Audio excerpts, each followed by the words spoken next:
Why is monitoring and evaluation important? It provides the only consolidated source of information showcasing project progress.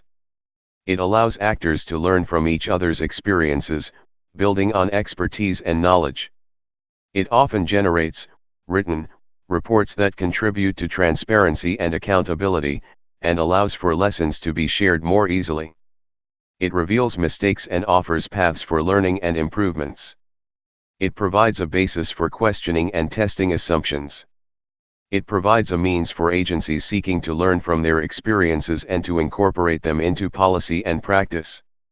It provides a way to assess the crucial link between implementers and beneficiaries on the ground and decision makers. It adds to the retention and development of institutional memory.